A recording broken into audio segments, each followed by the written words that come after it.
Hey guys, Team Trekyards here again for another podcast, and I'm Captain Foley, I'm Commander Kongs. and today let's do some speculating, shall we? We haven't heard much about news from Discovery. Not so much, no. We might as well talk about Discovery. Let's talk about the ship. Old or new? Do you think it's an older build? Newer build? It is always funny though. It's a fictional universe, it's a fictional ship, and we spend so much time, like we did in our previous two episodes, discussing is it an old ship or a new ship, and actually that means a lot. It means more, I think, you guys necessarily realise, and the repercussions, I think, of either are really interesting, and they lead to different story ideas. Mm-hmm. But you're right. What does your gut say? Do you think the design? Now we obviously know the design's been changed. We've seen some later concept stuff. Nothing final. Well, do you think the Discovery is an older ship? And remember, 1031 registry, so that implies older, even if it's not guaranteed. It implies anyway. What does your gut say? I'll say my gut, then we can discuss from there. I thought it'd be better just go to the pros and cons of each first, and then kind of. But initially, seeing the trailer, I would think it's older than the Constitution class. But yeah, well, there's reasons that I doubt that now. But anyway, that's my initial gut reaction. Yeah, any reasons why? Well, it's different hull color, kind of a bulkier design, a few things like that. Like we haven't the three Bizarre collectors seems like more primitive technology, things like that. So that's kind of what I'm basing that on. Exactly, I agree. Bulkier shape, certainly not as sleek as everything else. You know, big boxy shapes. When evolution is smoothing things out, or at least there's the intermediate step of it getting bigger. But you know, it didn't seem as refined. So even the hangar that it gets launched out of, the dry dock that's built into an asteroid, almost seems like an earlier. It would make sense for establishing a dry dock or a base is to use a structure already, like an asteroid. And I don't know if that implies older technology. I thought it would, in a way. I don't know. It seems more primitive. That's all. From the trailer we've seen. It certainly feels more Kelvin-y, and the Kelvin is pre-TOS. It depends how much they link to that, because again, that is meant to be canon. It might still be alternate canon. We'll see. We don't know. Oh, don't want to go into that, but my gut's an older, and my hope is older, and so let's go into the pros and cons of each, them being older and being newer. Okay. Why don't we go one each? So for older, as in we'll alternate. So my biggest pro for being older, as I hoped, is it would be more of a rust bucket, more of the Firefly, the Serenity in space. You know, got some more personality. Things aren't necessarily damaged or broken, but things are older. They've got more quirks. You know, the torpedoes are antiquated. You know, so they can't reload as quick, or you know the. Yeah, but what makes you say that though, based on the visual things you've seen? No, I'm saying that'd be the advantage of having an older. Okay. I'm going back to pros and cons of the idea of having it be an older ship.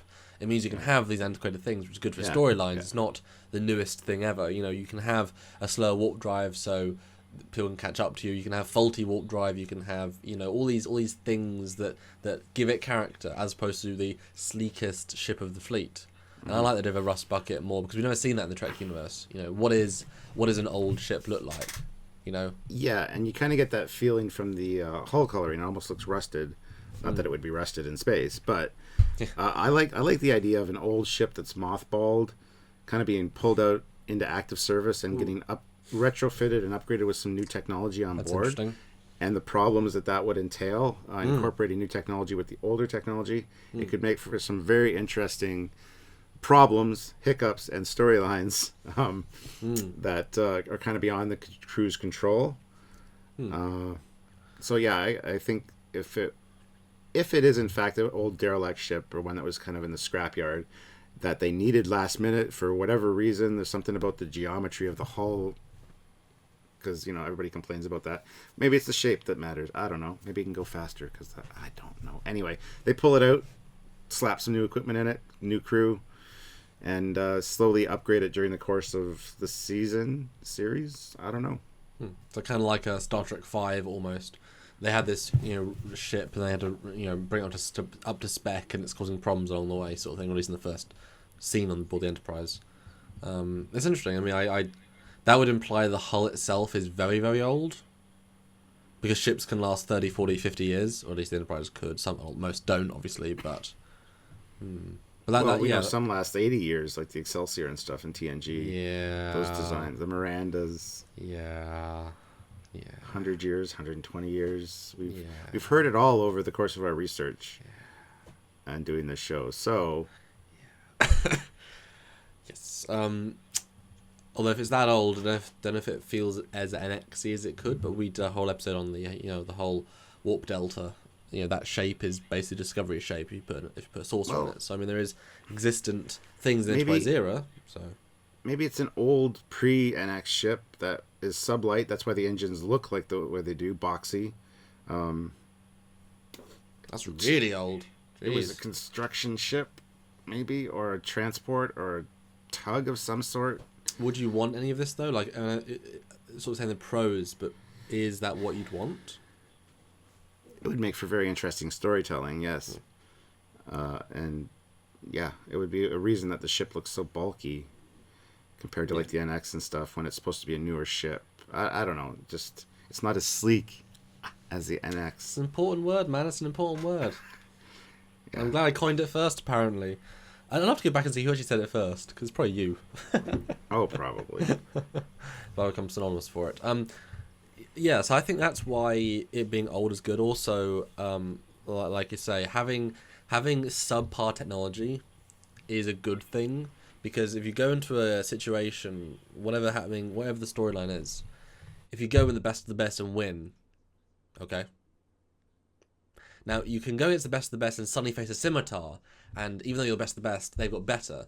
But there's no real tension there. It's just a case of, oh no, it's a big ship like the Narada or the Vengeance or the, it's not really there's no skill to that. But by putting a flawed old ship against even a medium level ship, then you've got to use the strategy and the skill to win.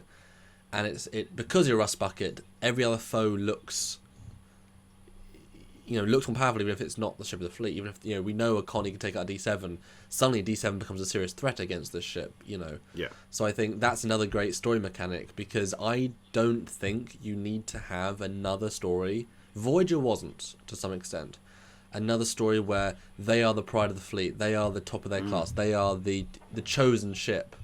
The classic series wasn't. They were just one of the 12 explorers. TNG was the flagship. Voyager was the one that got lost. DS9, he was the bloody prophet. That's a pretty hefty thing. And the Enterprise, they're the first. And they had the Defiant, which was like new experimental, top of the line.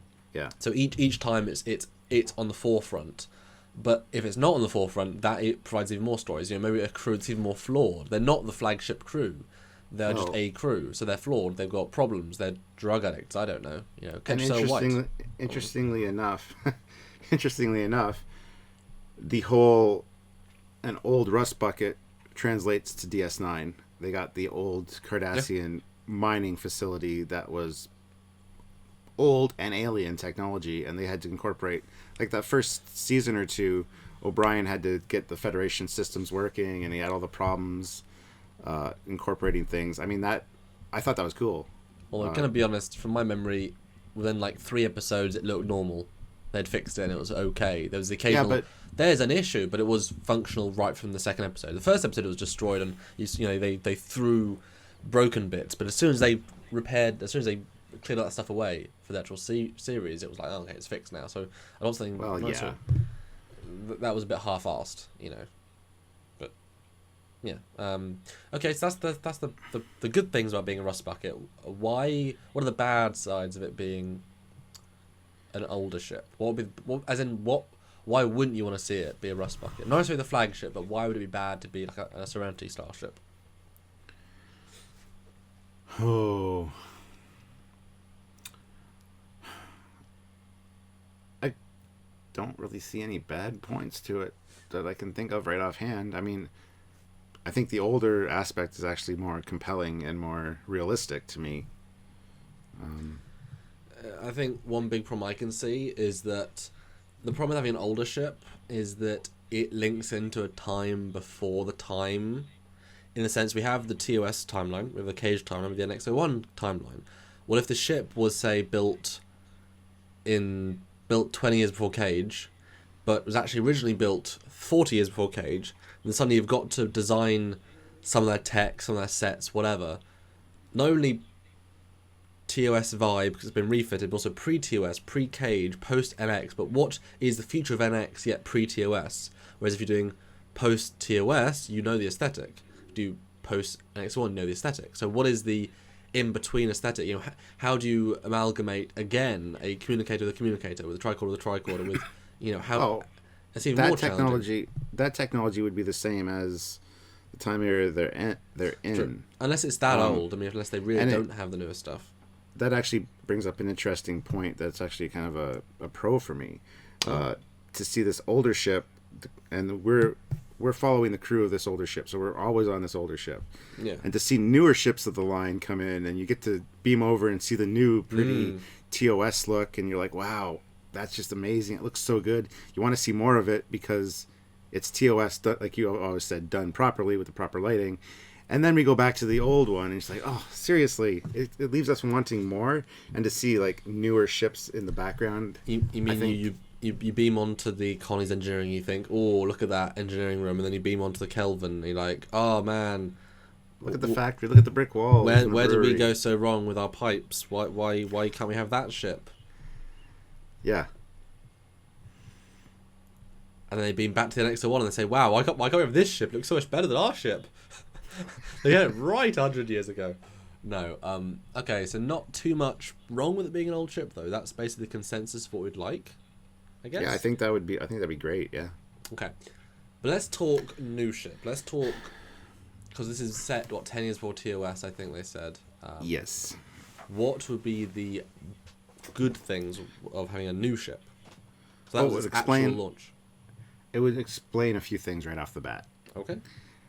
Mainly some obvious things like the phaser ball turrets. They're definitely between TOS and motion picture. It's almost like they're the new experimental phaser design that are on this brand new ship, and that's. But then again, that could also, if it is an older ship being retrofitted with new equipment, even being used as a test bed for things. That'd be cool if it was an experimental test ship that they were testing new technologies on as part of the storyline. But yeah, the phaser ball turrets, there's actually blue glowing elements to the nacelles, which we know the Cage and TOS didn't have, even though the inner grills really could have. But the NX did, though, so still is. Yeah, I know. So yeah, I think there's things I've noticed that make it almost seem like it is a newer build, but I don't know if I really want that, though. What's interesting about this equation is that you've actually got to remember that this ship was still built after the Constitution class. Or at least if it's a new ship, I mean. Like if we're saying it's a new ship of its time. Because the Constitution class was built before the Cage. Now, yes, it was built with spikes on the Bassards and a bigger bridge module, but those things are... you can only refit a certain space frame so much. The refit is rebuilding the space frame, new engines, new pylons. It's a lot of new stuff. So maybe the tech they have is all we can do is take off the Bassard end caps, put on new ones. Same with the bridge. So if this ship is 7-8 years after the Connie, well, it's going to look stylistically different because it's a more advanced, newer ship. Then obviously we've got the Connie from TOS, but no one said that was the most advanced ship. No one said that. It was one of 12 ships out exploring. That was its purpose. Well, this ship is a newer build for a different purpose. So it would look different, and it could be more advanced. And maybe the engines, it's a different purpose, so it needs these bigger things. I mean, again, an evolution potentially between the Cage and Connie, because it has these partially glowing but partially concealed parts, links sort of into the closed-up Cage, the open-up classic Connie. I mean, it's an interesting perspective when you really think it was built after, if it's a new ship. Yeah, and I've heard a lot of complaints too that it doesn't fit Starfleet's design, aesthetics, whatever. Okay, true, but let's say they're trying something new. They're trying some experimental technology, as I said, and a lot of it doesn't pan out, or it doesn't translate into the next design aspects of ships. they would build one test one. We've got how many X planes that the Air Force built that there's one of or two of that they use to test, and then they incorporate the parts that work into the newer designs and scrap everything else. Yeah. If it's a newer experimental build with trying to incorporate some advantage that the Klingons have with everybody says it looks like a Klingon back end, and it just doesn't translate well for Federation technology or whatever. I mean, easy answer. Well, yeah. But Stuart, you say it doesn't follow the TOS aesthetic, and so does a lot of people. But remind me, how many ships do we see in the TOS era? Exactly. No, none. Stuart. Well, no, we see how many though? Of the whole show of Federation. You keep cutting me off. In like the original TOS, you see the Connie. You see a freighter, kind of, but nothing really. Honestly. Is that Starfleet even? No, it wasn't. But you see other Connies in the Ultimate Computer. You see other Connies. That's all you see. You don't see a Scout. You don't see a Dreadnought. You don't see. But then remastered, they make the freighters look more like the TAS ones. You do see some in the animated series, some other Starfleet ships. Yeah, I mean that's a great point. Obviously, at what point did they take TAS or remastered canon as canon? It's still on the screen, but it wasn't meant. I don't know.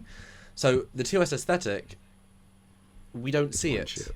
Yeah. We see a single ship in the fleet and a Deep Space Explorer heavy cruiser.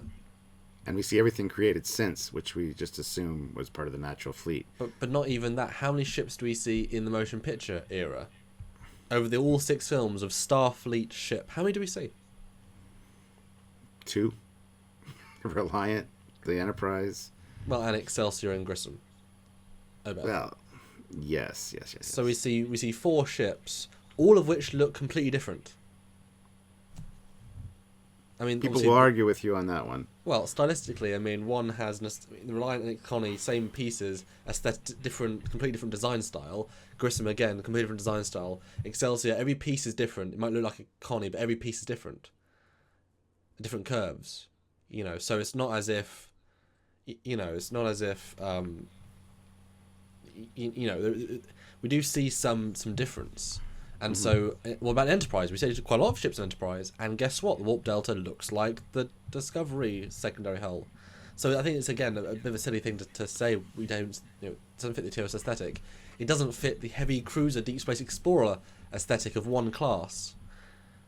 I'm sure Starfleet has multiple styles of ship. Yes, I just want to point out that that's not my view, that it doesn't look TOS. Yeah. It is the view that's been expressed multiple times on our videos. Yes. About the Discovery, so... It doesn't look 1960s classic TOS because it's not from the 1960s and they obviously can't do something different. But it does have a, strange other vibe because it was still designed in the 1980s or whatever by Ralph McQuarrie's team. So it just seems strange that you would say, don't you understand how many different styles of craft there are in either military or jets or tanks or... It's interesting too because now that you mention it, how many TNG ships did we see? The Nebula, the Galaxy, which are variations on a theme, much like the Reliant and the Enterprise were. Yes. But we don't see anything else. We see Excelsiors. We see Mirandas. Oberth, even. And then, well, of course, you progress into the movie eras with the Enterprise E and stuff, but... Yeah. You really don't see a whole lot of extra ships. So, and should every single ship in the Enterprise, in the TNG look like Enterprise D? Should they all have the same saucer? Yes, Is that... Yes, they should. Samuel. Obviously. They should all be the same color. They should all have 2 engines. Well, pairs are all right. So, yes. I'm just kidding. So Starfleet built one style of ship. Okay. But when they still build, like, the older ships, and they do new things, so it just seems strange. I mean, look at a hovercraft built by military and an actual tank. They look different. Both military craft. Could be built by the same shop. Yep. Designed by the same guy even. But they're going to look quite a bit different because they need different functional things. Yep. So it's very close-minded to say. Now, you've got to look at the stuff that shouldn't look that different. Like the hand phasers, the communicators, the uniforms. These sorts of things shouldn't have necessarily changed too much in the 10-year gap between Cage and Connie. Like, they need to look similar. Yep. But a ship... Now, you need to see a Connie in the show. You need to see that style, obviously. Obviously, in Discovery, you have to see a Connie somewhere. You know, you have to see something with that aesthetic, because otherwise you really are abandoning the Star Trek aesthetic. Yeah. And you need to have links. You need to have, maybe this ship has, 3 nacelles, but it has the same impulse section as the Connie. Or this is a weird ship that has the same bridge module. Like, you need to have a few ships with the same pieces to show, actually, this style does exist. You can't abandon that. Otherwise, what you're saying is the Constitution class is the great experiment. That was never... That was a one-off, and it's like, but that's a bit depressing, because that's the ship we were on for years and years and years. That's what we associate. You're basically retconning the style of that era into something else, which would be somewhat wasted, because, I don't know, we just feel really like a waste. It would make the Connie less important, almost. We see shuttles, too. Yeah. It's a different aesthetic. Yeah, tangent. But yeah, so that's a good thing about it being new, is that you can have the new tech, like you said, is that you can have more advancements, that you can have new uniforms, you can link to Phase 2 even, they're having the torpedo neck tubes, you can have different races and, on the ship, because it's slightly further on, I don't know, not everyone's a white male or black woman, or, people can be aliens, why not Andorians on the ship, Any positive that you can think about being new? Okay, if there's one reason you'd want it to be new, like a brand new build, fresh out of dry dock, like we've seen all the other ships, pretty much, what would it be? What would be your yes, absolutely yes, please reason? That it's an experimental design, and Starfleet was experimenting with new technology, some of which got carried over to the new designs, like the ball turrets, got implemented in the next phase of ships, which were the refit design. Yeah, me too. I would kind of enjoy seeing that in between. It even works with those boxy nacelles. You go from the round nacelles of TOS to the more square deco style nacelles of the refit. That was the intermediary stage. They refined them quite a bit for the refits, but they're still square. They're not round now. I feel like no one's thought of that yet, because that's such an obvious idea. If the new ship was built after the Connie, well, absolutely. Why wouldn't it be?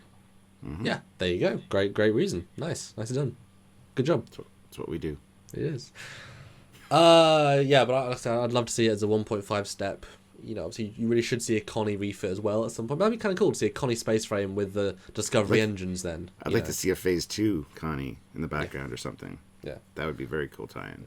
But wouldn't that be interesting, though, to see the Discovery version of the Connie then? Like a fresh build Connie with a Discovery aesthetic? Well, because there would be, wouldn't there? Potentially. Second build contract. If it's after the cage anyway. Interesting stuff. Interesting. Are there any other points you want to say, Stuart, or shall we close this podcast out? I think that's it, man. I think we're done. I think we came up with a few good things, and lots more to talk about, for sure, as we get more information. And is your gut still Discovery's an older ship? Or is it now a newer ship? My gut's you had a good point there at the end there. I know, my gut's still, it's an older ship, just based on my initial reaction to the trailer. But I've kind of convinced myself in my head that it's newer, but I still think that they're probably going to go with older. What if older space frame, but new engines and added bull turrets to give it that extra warp, to give it the highest warp factor of the era, and also the best weapons, as you said, retrofit. So those are the two newer pieces. Everything else is an old piece. That's kind of what I think they would be going for. Yeah. There you go. Discovery worked out here on Trekyards. But they've changed the design, so we'll have to wait and see. Do this all again when we get to that design. Oh, exactly. Yeah, we have to have this whole discussion again. But we can compare this discussion with the new ship, and it'll be a great conversation piece. Anyway, guys, I think that's it for another Trekyards podcast. Please leave your comments below. What do you think about the Discovery? Be new build, old build? What do you guys want to see? And we find that every video we do, we convince some of you that it's a good design, at least to like it more. So tell us if we convince you by Stuart's great idea at the end there. Again, it's got some thought to it. It actually works better than you think. Let us know. Yeah. And please like the video, share the video, subscribe to the channel, check out our Patreon, visit the Trekyards.com, and just hang out with us. We love you guys. Come back. Share us with everyone else. All right, I think that's it. I'm Captain Foley. I am Commander Coggins. and we will continue to discover things about Discovery for you guys in the future. Unless we've been retrofitted. Yes. Hopefully. Yeah. Bye, guys. Bye, guys.